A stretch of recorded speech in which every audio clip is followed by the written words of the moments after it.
Começa agora. Adilson BGI News. A sua central de notícia. Vamos para as manchetes de hoje. PT vai ao Supremo contra privatização dos Correios. Pacheco, CPI terá de parar de funcionar caso LDO seja aprovada. Aos gritos de mito, Ciro Gomes bate boca com apoiadores de Bolsonaro no Rio de Janeiro. Ministro da Educação diz não se opor à conectividade em escolas. Produção de grãos no Brasil deve saltar 27,1% em 10 anos, diz Ministério da Agricultura. Produção de veículos cresce 57,5% no primeiro semestre. Bolsonaro, a democracia se vê ameaçada por alguns de toga. Bolsonaro, de novo, o que qualificou Barroso para ser ministro do STF foi defender César e Battisti. Covid-19, pesquisadores criam teste barato para unidades de saúde. Aulas presenciais em escolas e universidades recomeçam em agosto em São Paulo. Polícia Federal apreende 1 tonelada de cocaína no Paraná. Banco Suíço classifica avanço da campanha de vacinação no Brasil como impressionante. Trump anuncia processo anti-censura contra Facebook, Twitter e Google. WeChat, gigante da mídia social chinesa, fecha contas de LGBTs. E a última manchete de hoje: presidente do Haiti é assassinado a tiros em casa. Vamos para as notícias de hoje. Nesta quarta-feira, dia 7 de julho, o Partido dos Trabalhadores anunciou que entrou com uma ação no Supremo Tribunal Federal STF, solicitando à ministra Carmen Lúcia sua admissão como amicus curiae, amigos da corte, na ação direta da inconstitucionalidade 6635, que trata de inconstitucionalidade da tentativa de privatização dos Correios. A legenda quer, com isso, fazer parte do processo que está em andamento no STF para tentar barrar o avanço da privatização estatal.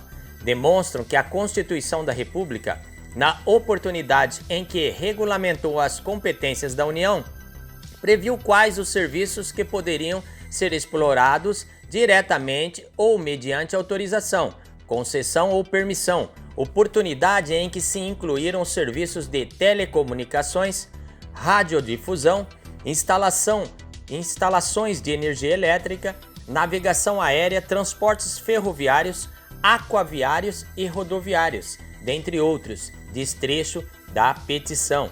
Distribuída a ação e ministra Carmen Lúcia, foi adotado o rito do artigo 10 da Lei nº 9.868 de 1999, requerendo-se informações da Presidência da República, do Congresso Nacional e, posteriormente, o encaminhamento à Advocacia Geral da União e à Procuradoria-Geral da República. 7.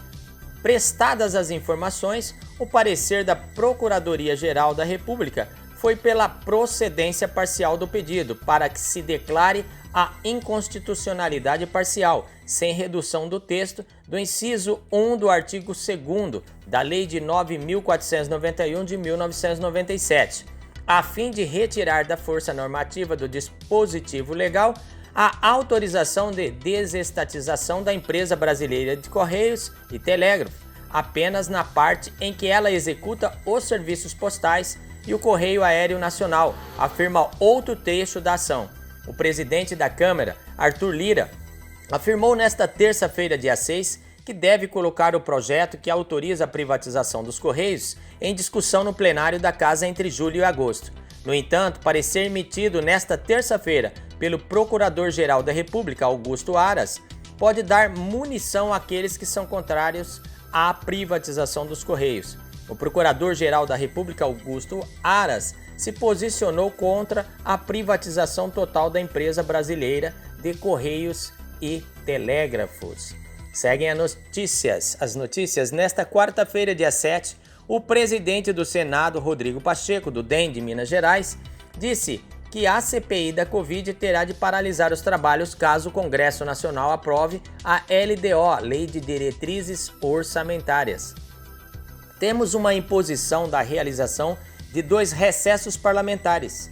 Um desses é entre dia 17 a 31 de julho, votando a LDO. Teremos o recesso por imposição constitucional. Se não votar a LDO por algum motivo, nós teremos o recesso branco, e aí a CPI poderia funcionar normalmente, disse Pacheco. O presidente do Senado disse que, para votar a LDO, se faz necessário um esforço em conjunto, além da instalação da comissão e a deliberação do projeto com o relator e os demais membros. Em seguida, a sessão do Congresso Nacional para a aprovação do projeto. Ontem, o presidente da CPI, Omar Aziz, PSD Amazonas, disse que o colegiado não interromperá seus trabalhos nas 2 semanas de julho, em que o Congresso pode ter recesso. Nós não temos esse direito e ninguém pode nos obrigar a ter esse direito. Nós temos a vida toda para tirar férias. Agora, não dá para tirar férias, com pessoas sendo vítimas da Covid-19, do negacionismo, da falta de espírito público. A CPI irá continuar em pleno recesso. Vamos continuar, disse Omar Aziz. Aos gritos, isso mesmo, aos gritos de mito, Ciro Gomes bate boca com apoiadores de Bolsonaro no Rio de Janeiro. O pré-candidato à presidência em 2022, Ciro Gomes, do PDT, bateu boca com apoiadores do presidente Jair Bolsonaro em um restaurante na Vila de Visconde de Mauá, no interior do Rio de Janeiro. Em um vídeo publicado nas redes sociais, o pedetista aparece de pé, rebatendo um grupo que gritava mito, mito, mito, enquanto ele deixava o local. Falando sério, vocês não cansaram de passar vergonha ainda? O cara está roubando dinheiro da vacina. Quem está roubando dinheiro do povo brasileiro é o Bolsonaro, o maior vagabundo que o Brasil já teve, disse Ciro Gomes. O pedetista aparece no vídeo ao lado da esposa Gisele Bezerra. O restaurante onde Ciro jantou publicou uma foto do casal que degustou um rodízio de fundi, antes de discutir com os apoiadores de Bolsonaro. Ministro da Educação diz não se opor à conectividade em as escolas. O ministro da Educação, Milton Ribeiro, disse hoje, dia 7, que jamais se opôs à informatização de escolas públicas ou à distribuição de tablets, notebooks ou computadores para estudantes carentes. No entanto, a exemplo de outros setores do governo federal, o ministro considera que há outras prioridades para melhorar a qualidade estrutural da rede de ensino. A questão da conexão é importantíssima, mas, como gestor, acredito que haja outras prioridades. Temos em todo o país 54 mil escolas rurais que carecem de atenção especial. Temos 3.817 escolas sem energia elétrica, 8.527 estabelecimentos de ensino sem saneamento, há 3.447 escolas sem água no Brasil e 36.054 escolas que não têm acesso à internet, detalhou Ribeiro durante reunião da Comissão de Educação da Câmara dos Deputados. É certo que uma coisa não exclui a outra, mas, com todo respeito, temos que voltar nossa atenção a esse grupo de pessoas.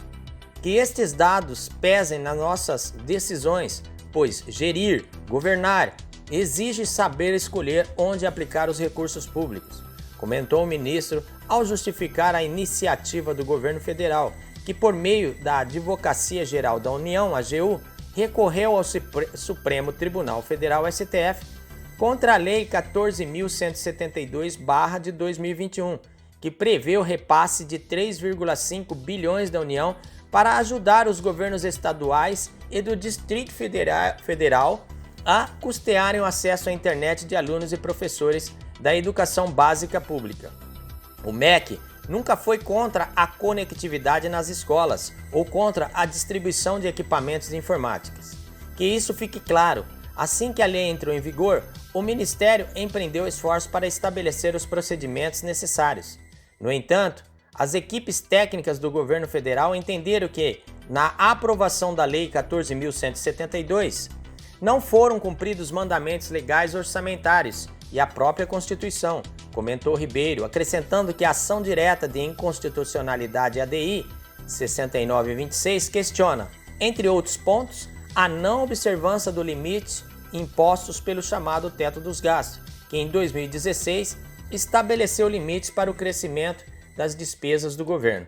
O MEC defende a conectividade na escola por meio de ações planejadas, estruturadas, de maneira responsável, com regras claras que repassem e critérios de transparência, e observando a peculiaridade regionais e a maturidade para o uso da tecnologia de cada escola, de forma a assegurar a eficiência dos investimentos públicos, afirmou Ribeiro, questionando a falta de critérios técnicos da Lei 14.172, que após ser aprovada no Congresso Nacional, foi vetada pelo presidente Jair Bolsonaro.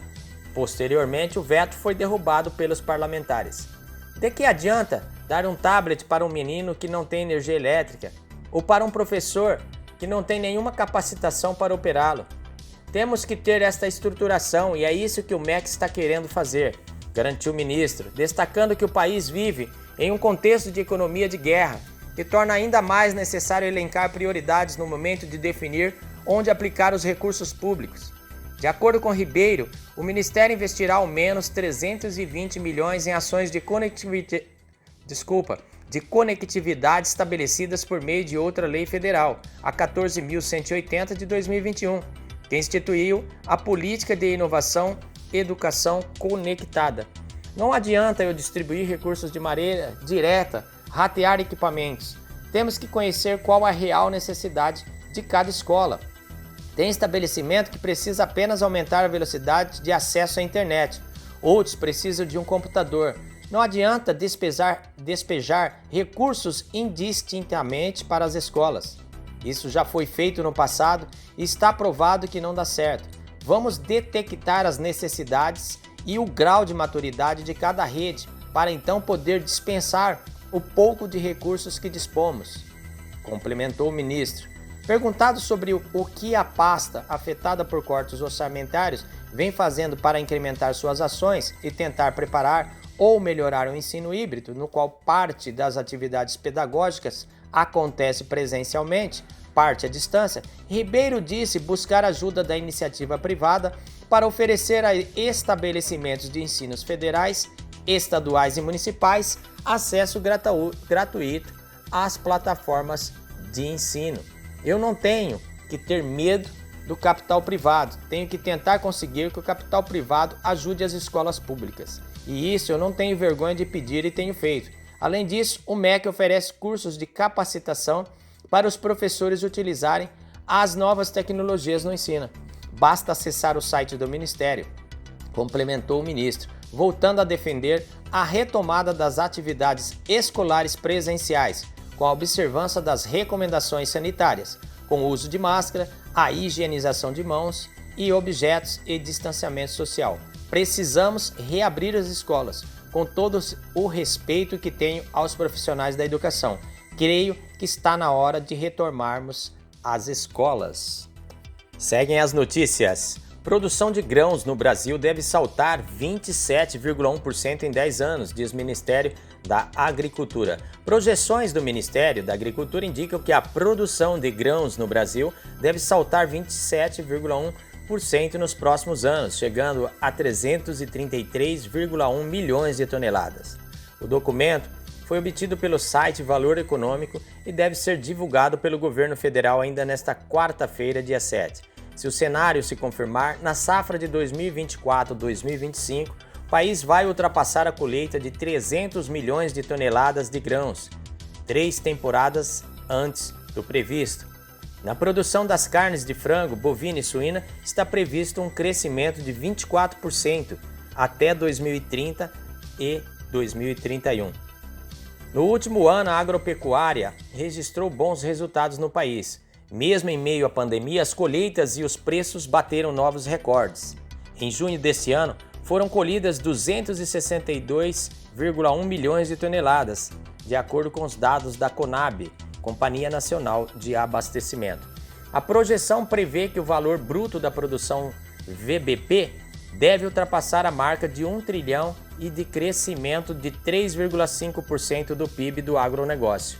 Em 2030 e 2031, a área utilizada para o plantio de grãos deve chegar a pelo menos 80,8 milhões de hectares.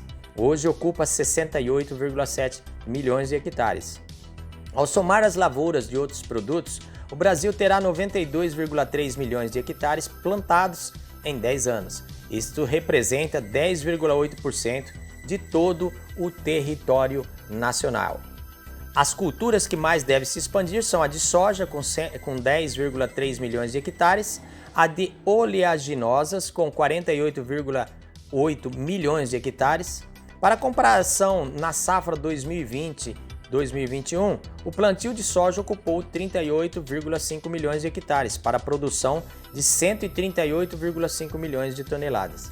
Já o plantio de cana-de-açúcar deve crescer 1 milhão de hectares. O milho, segundo a safra, vai ocupar 5,2 milhões de hectares a mais, totalizando 20 milhões de hectares no ciclo 2030-2031. Outras culturas também devem ser ampliadas. Seguem as notícias, agora vamos falar dos veículos. A produção de veículos no Brasil teve crescimento de 57,5% no primeiro semestre de 2021. A comparação é feita em relação ao mesmo período do ano passado. Os dados são da Anfávia. Foram 1,1 milhão de veículos produzidos em 2021, antes 729,3 mil no primeiro semestre de 2020. Engloba automóveis comerciais leves, caminhões e ônibus. Veículos vendidos ao exterior cresceram 67,5%. Passou de 119,5 mil de janeiro a junho de 2020 para 200 mil neste ano. O 0 km aumentou 32,8%. Foram 808,8 mil veículos novos vendidos no primeiro semestre de 2020, ante 1,07 milhão no mesmo período deste ano. Seguem as notícias. Mais uma de Bolsonaro. O que qualificou Barroso para ser ministro do STF foi defender César Battisti. Na tarde desta quarta-feira, dia 7 de julho, o presidente Jair Bolsonaro criticou o ministro do Supremo Tribunal Federal, STF, Luiz Roberto Barroso, por interferir no Congresso contra o voto impresso auditável. Um péssimo ministro, péssimo. O que o qualificou para ser ministro do Supremo Tribunal Federal na época foi defender o terrorista César Battisti, afirmou. No mais, o Barroso é conhecido por defender a redução da idade do estupro de vulnerável. Ele defende, sim, a legalização das drogas, defende o aborto abertamente, disse o presidente. Um ministro como Barroso? Pelo amor de Deus, comentou o Bolsonaro. O que esse cara faz no Supremo Tribunal Federal? É isso aí, seguem as notícias. Vamos lá, agora da Covid-19. Pesquisadores criam um teste barato para as unidades de saúde. Um novo kit diagnóstico desenvolvido por pesquisadores de instituições públicas brasileiras é capaz de detectar o novo coronavírus em até 45 minutos, com baixo custo e alto grau de precisão. A patente da nova tecnologia, pensada para unidades básicas de saúde, foi desenvolvida por cientistas do Instituto Oswaldo Cruz e Fiocruz, da Universidade Federal de Santa Catarina e do Instituto Federal de Santa Catarina em parceria com a empresa SPK Solutions. O teste usa a tecnologia chamada RT-LAMP e demonstrou precisão semelhante ao RT-PCR em teste de validação com mais de 1 mil amostras. Segundo o instituto que divulgou a pesquisa, o kit alcançou 96% de sensibilidade e 98% de especificidade em amostras de orofaringe coletadas com cotonete do tipo swab. Os dois parâmetros são usados para medir o risco de testes produzirem falsos positivos e falsos negativos a partir de amostras já conhecidas. A tecnologia desenvolvida permite realizar o teste também com saliva, na mesma especificidade, porém com uma sensibilidade menor de 70%. Apesar disso, caso o paciente esteja em jejum pela manhã, o percentual pode alcançar 100%, segundo os pesquisadores. O custo do kit diagnóstico foi estimado em R$ 30, enquanto o valor de um kit para teste RT-PCR chega a custar R$ 100. Além disso, o teste RT-LAMP pode ser realizado por menos profissionais e requer menos equipamentos. Segundo o Instituto, o único equipamento necessário para a realização do teste é um banho seco ou um banho-maria, e qualquer profissional treinado pode aplicar o teste. Já o RT-PCR precisa de especialistas em biologia molecular. O Instituto Oswaldo Cruz informou ainda que os pesquisadores agora buscam parceiros para produzir e fornecer o kit diagnóstico. Além de ganhar uma escala de produção industrial, o novo produto ainda precisa ser submetido à Agência Nacional de Vigilância Sanitária Anvisa, antes de chegar às unidades de saúde do Brasil. Coordenador do projeto, o pesquisador do Instituto Oswaldo Cruz, André Pitaluga, disse que o foco da pesquisa é levar a nova tecnologia ao Sistema Único de Saúde e ajudar no enfrentamento da pandemia. Apesar disso, ele considera que a metodologia é versátil e pode ser aplicada no combate de outras doenças. Já estamos trabalhando em uma versão do kit para o diagnóstico da febre amarela, diz o pesquisador em texto divulgado pela assessoria do Instituto Oswaldo Cruz. Para desenvolver o teste, os pesquisadores receberam apoio do Núcleo de Inovação Tecnológica do Instituto e financiamento da empresa Engie, do Programa Inova Fiocruz e do Ministério Público do Trabalho. Os testes de validação foram realizados em Santa Catarina, em parceria com o Laboratório Central da Saúde Pública de Santa Catarina e as prefeituras de Tubarão e Florianópolis. Seguem as notícias. A partir de 2 de agosto, as aulas presenciais nas escolas de ensino técnico e de ensino superior poderão ser retomadas no estado de São Paulo. O anúncio foi feito hoje, dia 7, pelo governo do estado. No caso das instituições de ensino superior e nas faculdades de nível técnico, como as faculdades de tecnologia do estado de São Paulo, FATECs, o limite de capacidade permitido é de até 60% do total de alunos. Para as instituições de ensino técnico de nível médio, como as escolas técnicas estaduais ETECs, não haverá limite de ocupação. Além disso, atividades práticas, laboratoriais e estágios de cursos superiores em todas as áreas também poderão ocorrer presencialmente, sem limite de ocupação. Já os cursos de medicina, saúde pública, saúde coletiva e medicina veterinária poderão funcionar de forma presencial. Nas escolas de educação básicas, as aulas presenciais poderão ser retomadas a partir do dia 1º de agosto, sem limite máximo de alunos. Esse anúncio já havia sido feito pelo governo no mês passado. Nesse caso, cada escola vai poder calcular quantos alunos serão permitidos de forma presencial, desde que seja mantido um distanciamento mínimo de 1 metro entre eles. Atualmente, por causa da pandemia do novo coronavírus, as aulas presenciais no estado de São Paulo são permitidas com capacidade máxima de 35% no número de alunos e limite de 1,5 metro de distância entre eles. Seguem as notícias. Polícia Federal. A Polícia Federal e a Polícia Militar do Mato Grosso do Sul, PMMS, apreenderam aproximadamente 1 tonelada de cocaína oculta em 2 caminhões. Segundo o levantamento interno, essa foi a maior apreensão de cocaína já realizada pela PF em Guaíra, no Paraná.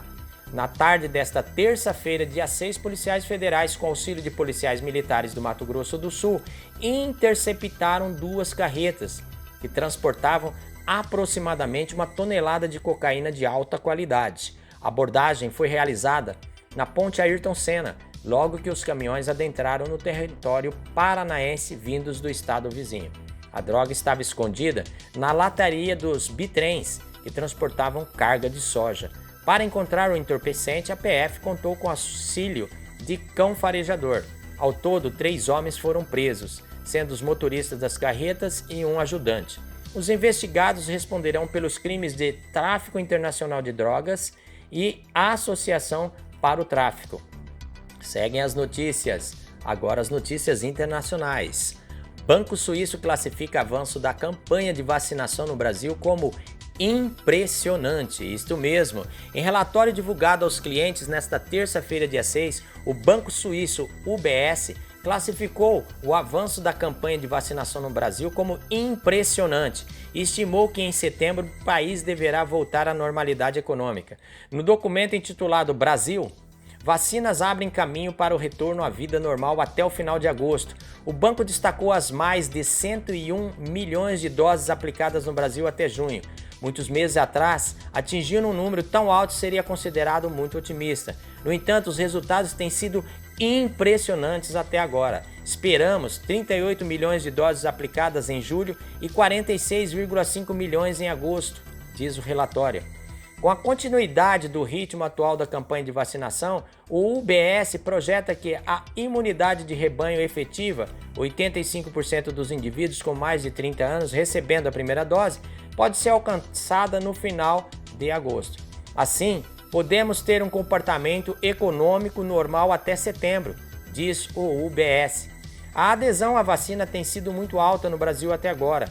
92% dos brasileiros com mais de 60 anos de idade já tomaram a primeira vacina e 59% a segunda dose, diz o banco, que ressalta que a primeira dose reduziu consideravelmente as hospitalizações e mortes no país.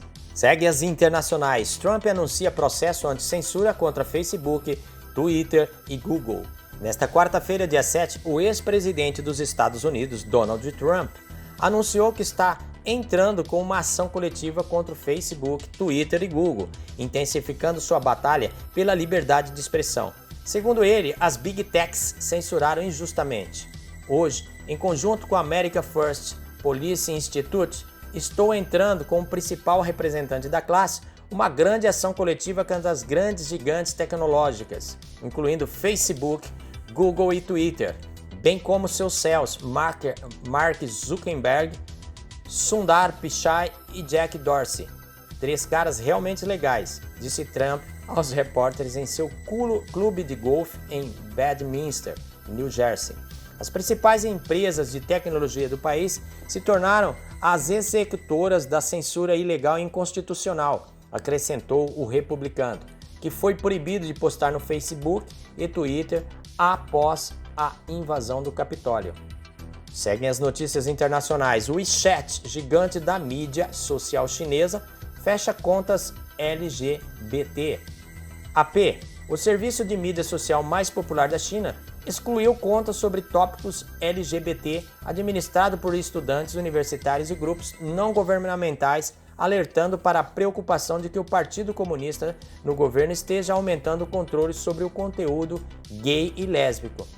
O WeChat enviou aos titulares de contas um aviso de que violaram as regras, mas não deu detalhes. De acordo com o fundador de um grupo LGBT, que pediu para não ser identificado por medo de uma possível retaliação oficial, ela disse que dezenas de contas foram fechadas, todos por volta das 22 horas de terça-feira.